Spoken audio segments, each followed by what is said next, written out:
Alors, allons-nous assister à un jeu de ping-pong dans les jours à venir entre les forces politiques et sociales aux négociations directes?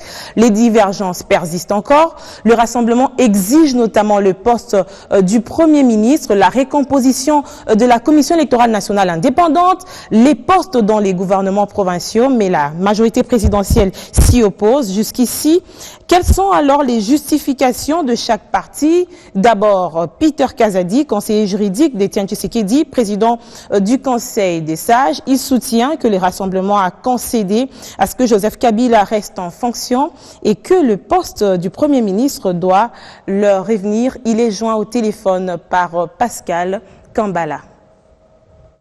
Nous voulons à ce que les choses soient clairement consignées dans l'accord, tandis que les amis de la majorité veulent entretenir un flou. Il ne suffit pas de dire, par exemple, que le Premier ministre vient de l'opposition. Les oppositions, ils en créent tous les jours. Nous voulons qu'il soit clairement mentionné que le Premier ministre vient de l'Assemblée. Vous savez que nous avons fait une concession majeure pour accepter M. Kabila pendant cette période de transition et qu'il n'a plus la légitimité, moins encore la légalité, et que nous lui avons offert la possibilité de cohabitation. Donc la gestion du pays doit être partagée entre la mouvance présidentielle et les rassemblements. Étant donné que Kabila est à la tête du pays, il est normal que les rassemblements prennent les gouvernements.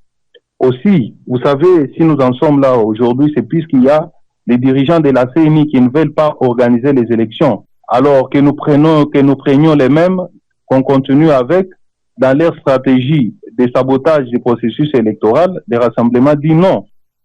Également, par rapport à la gestion des provinces, les gouverneurs des provinces ainsi que les assemblées provinciales qui sont là totalisent aujourd'hui 10 ans sans mandat du peuple.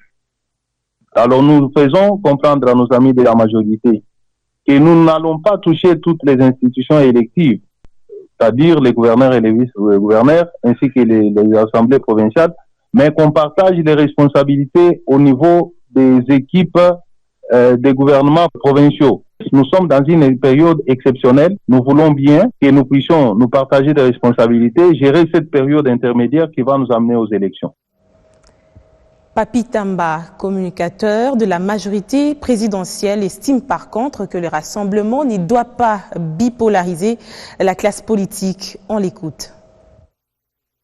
Je crois que le rassemblement peut quand même se rendre à l'évidence que dans ces négociations directes, il y a au moins 4 composantes. Il y a le cercle des rassemblements, il y a aussi les fronts avec les MLC pour le respect de la Constitution, il y a la majorité présidentielle et il y a l'opposition pro-dialogue. Donc ils ne peuvent pas bipolariser ces négociations pour considérer que c'était une négociation entre la MP et les rassemblements pour demander particulièrement un poste, les postes premiers sont attribués au rassemblement.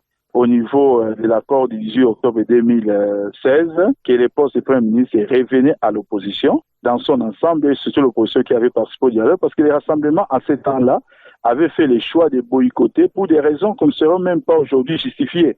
Ils ont fait le choix de boycotter les dialogues. Aujourd'hui, ils reviennent en considérant les documents ici du dialogue comme étant des documents de référence. Donc nous sommes face à une caprice politique. Or, un État doit avancer, un État ne doit pas s'arrêter. Pour ce qui est de la récomposition de la CENI, la conséquence directe, ça serait retarder, alors vraiment retarder la tenue des élections.